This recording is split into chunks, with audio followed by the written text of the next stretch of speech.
Hello दोस्तों। आज मैं आपके सामने किसी सब्जेक्ट जैसे इंग्लिश, हिंदी या फिर मैथ्स इन पर बातचीत नहीं करने आया हूँ, बल्कि आज आपसे एक चर्चित मुद्दा है। अभी अभी आप सुन रहे होंगे आपके काम की बात, सीईटी कॉमन एलिजिबिलिटी टेस्ट की जब बात हम करेंगे और समझेंगे कि आखिर ये है क्या। ये असल में एक संकल्पना, एक कंसेप्ट आई थी कुछ दिन पहले, एक संकल्पना के वन नेशन वन थियरी। इस पे अभी हाल फिलहाल में अभी जो तत्कालिक जो अभी वर्तमान की जो सरकार है उसने बहुत सारा वर्क इस पे किया हुआ है। तो उसी के तहत एक चीज़ आई अभी निकल के सामने, सीईटी का कंसेप्ट, कॉमन एलिजिबिलिटी टेस्ट। सरकार एक ही एंट्रेंस एग्जाम हो जाए, जैसे मान लीजिए एसएससी के आप प्री दिला रहे हैं, बैंकिंग एग्ज़ाम्स के आप प्री दिलाते हैं, अलग अलग एग्ज़ाम्स देने के लिए अलग अलग शहरों में कई बार आपको जाना पड़ता है, अलग अलग फीस पे करनी होती है कई बार। सो प्रॉब्लम तो होती है सरकार।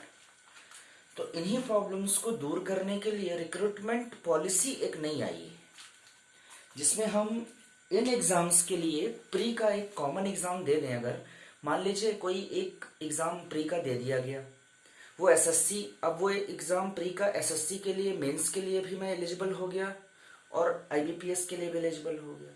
तो अब मुझे सिर्फ मेंस दिलाना है, दोनों के लिए अलग अलग प्री नहीं दिलाने पड़ेंगे। तो मतलब आप समझ रहे हैं। तो कुल मिला के मैं जो बातचीत करूंगा अभी सीईटी पे, वो इसी पे बेस्ड होगा। तो पहले मैं ये समझा लूँ कि सरकार आपके काम की बात है, ज़रा ध्यान से सुनेंगे। ये करियर ओरिएंटेड जो चीज़ें होती हैं, इनको यूज़ कैसे करना है, ये कैसे यूटिलिटी इनकी क्या है और आपको कैसे अफेक्ट करेंगी ये चीज़ें, तो थोड़ा सा दिमाग अपना खुला रखना। सरकारी कॉमन एलिजिबिलिटी टेस्ट असल में कौन लागू कर रहा है, किस एजेंसी को दिया गया है ये काम, तो आप कहेंगे sir NRA, national recruitment agency. National recruitment agency ने को ये काम दिया गया है कि ये लागू करे सीईटी का जो प्रोसेस है उसे, कॉमन एलिजिबिलिटी टेस्ट का। तो पहले मैं समझा लूँ कि आखिर ये किस तरीके से बातचीत होगी, आखिर ये जो एनआरए है ये कैसे लागू करेगा। तो जरा समझना बातचीत को थोड़ा ध्यान से ना।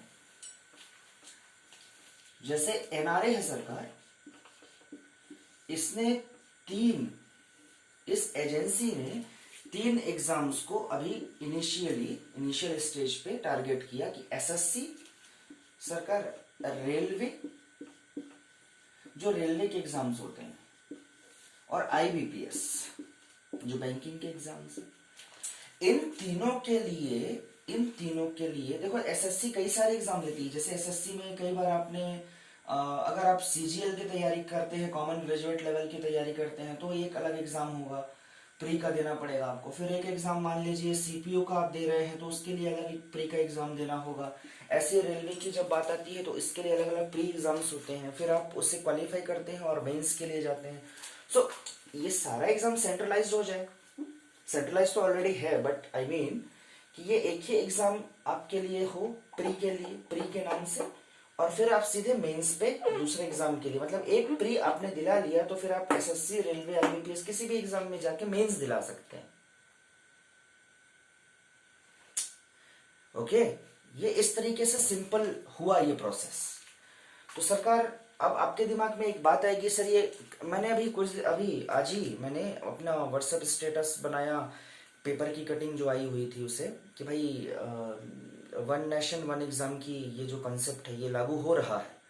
तो स्टूडेंट की क्वेरी आने लगी कि सरकार ये कितने लेवल पे होगा, इसका सिलेबस क्या होगा, कब से लागू होगा, क्या हम इससे अफेक्टेड होंगे, क्या ये बेनिफिट होगा इससे। तो इन पर मैं थोड़ा चर्चा कर लेता हूँ। तो आप तो ये समझ गए एनआरए अभी किस पे लागू करेगी, ये सीईटी वाले प्रोसेस को, एसएससी, रेलवे और आईबीपीएस पे। कोई दिक्कत नहीं सरकार। तो अब आपके दिमाग में एक बात और आएगी, कितने लेवल पे ये एग्जाम होगा। तो मैं आपको बता दूं, ये 3 लेवल पे एग्जाम इसका होगा। अच्छा, साल में 2 बार होगा, ईयर में 2 टाइम्स ये एग्जाम होगा, 1 ईयर में। और लेवल क्या रहेगा, एक तो 3 लेवल पे होगा पहली बात, 10th 12th और ग्रेजुएशन लेवल पे।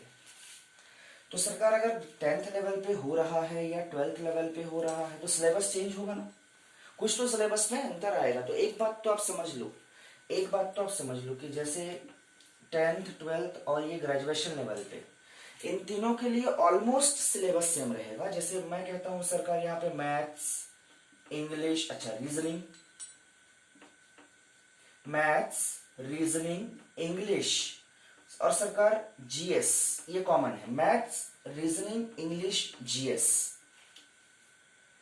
अब बात आती है हिंदी, तो मुझे जहां तक मेरा अंदाजा है 10वीं और 12वीं लेवल पे हिंदी भी इंक्लूडेड होगा।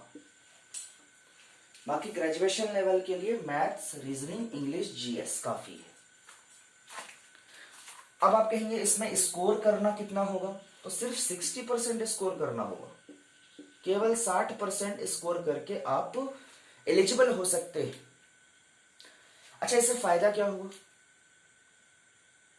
मान लो सरकार यूपीएससी ने कोई एग्जाम लिया, मान लो यूपीएससी ने कोई एग्जाम लिया, अब 1000 बच्चों की उसने लिस्ट निकाल दी रैंक की कि भाई 1000 बच्चे ये क्वालिफाइड है, लेकिन उसे सिर्फ 200 बच्चों को लेना है क्योंकि पोस्ट 200 है, तो बाकी 800 बच्चों का भविष्य उस एग्जाम के हिसाब से तो खत्म हो गया, फिर वो दूसरे एग्जाम की तैयारी करें। तो इतना बड़ा एग्जाम अगर आप निकाल रहे हैं और आपकी रैंक 300 400 भी आ रही है तो भी आप एलिजिबल ना होकर बेकार बैठे, ये तो थोड़ा सा नाइंसाफी होगी।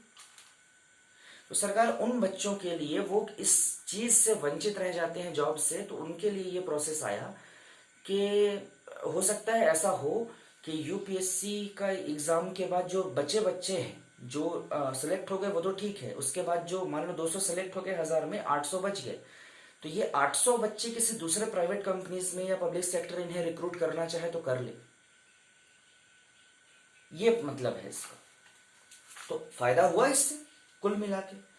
तो थोड़ा ध्यान रखेंगे इस बात को कि 60% एलिजिबिलिटी है। अच्छा, ये साल में 2 बार होगा, मैंने कहा कई लोग ये कह रहे हैं कि 10वीं पे अलग दिलाना पड़ेगा, 12वीं पे अलग दिलाना पड़ेगा, फिर ग्रेजुएट लेवल पे अलग दिलाना पड़ेगा, ऐसा कुछ नहीं है सरकार। अगर आप ग्रेजुएशन लेवल पे एक बार सीईटी दिला दिए तो फिर आपको 10th लेवल पे और 12th लेवल पे अलग से दिलाने की जरूरत नहीं है, आप इस पे ऑलरेडी एलिजिबल होंगे। कुछ लोग कह रहे हैं अलग से दिलाना है, गलत कह रहे हैं सरकार, जानकारी अधूरी है उनकी। ये ग्रेजुएशन लेवल पे अगर आपने दिला दिया तो 10th और 12th के लिए ऑलरेडी आप एलिजिबल हैं, इस बात की गारंटी है। ये बात समझ में आई, तो थोड़ी फिक्र आपकी दूर हुई। अब सवाल ये भी आता है कि क्या ये चीजें, सर एक बार एग्जाम देने के बाद क्या होगा, तो सरकार एक बार एग्जाम देने के बाद 3 साल के लिए वैलिडिटी है इस स्कोर कार्ड की, 3 साल तक वैलिडिटी, 3 साल तक की वैलिडिटी है इस मामले में।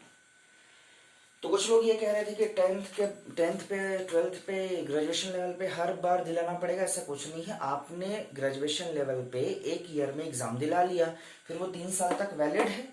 10वीं के लिए भी 12वीं, अगर ग्रेजुएशन लेवल पे एग्जाम दिलाया है तो 3 साल तक 10वीं के लिए भी एलिजिबल हो और 10वीं लेवल के एग्जाम के लिए भी और 12वीं लेवल के एग्जाम के लिए ऑलरेडी सीईटी आप एलिजिबल हो, उस पर कोई बातचीत है ही नहीं, उसमें कॉमन सेंस है। तो 3 साल तक वैलिड भी है, बहुत बढ़िया। अब बात आती है ना सरकार, आप में से कई लोगों ने मुझसे ये पूछ लिया कि सरकार इसका सिलेबस का फिर पैटर्न क्या होगा, एग्जाम किस लेवल का होगा। तो मैं आपसे सीधी सीधी बात कहूंगा, अभी कोई भी एग्जाम इजी नहीं होने वाला है, एग्जाम तो टफ होगा सरकार। एजुकेशन पॉलिसी बदल रही है, इसका मतलब रिक्रूटमेंट पॉलिसी बदल रही है। इसका मतलब क्या है, सीधा सा मतलब है कि अच्छे स्टूडेंट्स, पढ़ने वाले स्टूडेंट्स, अच्छा जानकारी रखने वाले स्टूडेंट्स को रिक्रूट करने का प्रोसेस चल रहा है, तो सरकार टफ तो रहेगा। अच्छा, इस सिलेबस के बारे में थोड़ा पूछ रहे थे लोग मुझसे, तो मैं उस पर थोड़ा और चर्चा कर लेता हूँ। जैसे मैथ्स मैंने कहा सरकार रीजनिंग ये तो आप समझते हैं कि रहेगा, इंग्लिश बिल्कुल रहेगी सरकार, जीएस बिल्कुल रहेगी सरकार, और हिंदी ये 10th और 12th लेवल पे हिंदी हो भी सकती है, लेकिन ग्रेजुएशन लेवल पे मुझे नहीं लगता कि हिंदी होना चाहिए या होगा। होगा भी तो उसका वेटेज बहुत कम होगा। ठीक है सरकार, तो ये मान के चलो अभी ये कितने मार्क्स के आएंगे ये तो अभी कहना मुश्किल है। तो अभी फिलहाल के लिए तो आप ये मान के चलिए कि जैसे 10th और 12th लेवल पे आप ये मान के चलो कि 10th और 12th लेवल पे 30 × 5, मतलब हर क्वेश्चन 30 नंबर का है। ऊपर नीचे हो सकता है, लेकिन अब ये मान के चलो कि 150 क्वेश्चंस तो होंगे। अब इनका बंटवारा कैसे होगा, तो अभी फिलहाल के लिए मान लो कि 5 सेक्शन है, 1 2 3 4 5 सेक्शन, हर सेक्शन 30 नंबर का। तो तैयारी आपकी आसानी से हो जाएगी, कोई दिक्कत नहीं सरकार। उस हिसाब से ग्रेजुएशन लेवल पे सिर्फ ये बात करते हैं हम, ग्रेजुएशन लेवल पे इन 4 सब्जेक्ट्स की, तो मैं ये कह रहा हूं कि ये 200 नंबर का होगा, मतलब 200 क्वेश्चंस होंगे, 200 क्वेश्चंस होंगे। तो अब 200 क्वेश्चंस का बंटवारा भी आप वैसे ही कर लो कि 4 सेक्शंस हैं, तो 50 क्वेश्चंस ईच सेक्शन से आप समझो कि आएंगे। तो अगर मैं 50 क्वेश्चन, अगर मान लो 150 नंबर का एग्जाम है, तो इसका 60% लेना हो अगर, तो मैं कह दूंगा सरकार ये तो 90 हो गया। तो 150 में 90 नंबर अगर आपके आ जाते हैं तो आप क्वालिफाइड हैं सीईटी का एग्जाम। कुल मिला के मतलब ये हुआ। इसी तरीके से ग्रेजुएशन लेवल पे मैं कह रहा हूँ 200 नंबर का एग्जाम है, तो 200 आउट ऑफ 200 अगर आपको, यहां लिख दूं क्या, आउट ऑफ 200 अगर आपको मिल जा रहे हैं 120 नंबर, है ना भाई, 200 का 60% कितना है 120। 200 में अगर 120 मिल रहे हैं तो फिर आप एलिजिबल हैं, तो 60% क्राइटेरिया होना चाहिए इसका। ओके, तो इससे बेनिफिट होगा, आपका समय बचेगा, आप एक एग्जाम दिलाने के बाद कई सारे एग्जाम के मेंस दिलाने के लिए एलिजिबल होंगे। तो प्रोसेस बहुत स्पीड से होगा, जो रिक्रूटमेंट का प्रोसेस इतना लेट होता है वो थोड़ा फास्ट हो जाएगा। सो ये सब कुछ था सीईटी का कंसेप्ट, और इसके डाउट्स आपको वो जो आ रहे थे, छोटा सा वीडियो मैंने बना के डालना जरूरी समझा, क्योंकि आपके करियर की बात है और इसे जानना आपके लिए जरूरी है कि ये आपके करियर के लिए कैसे इंपॉर्टेंट है। सो अगर ये आपको पसंद आया हो तो इस वीडियो को शेयर करें ताकि दूसरों को भी ये जानकारी हो सके। लाइक करें और सब्सक्राइब करें। Thank you so much.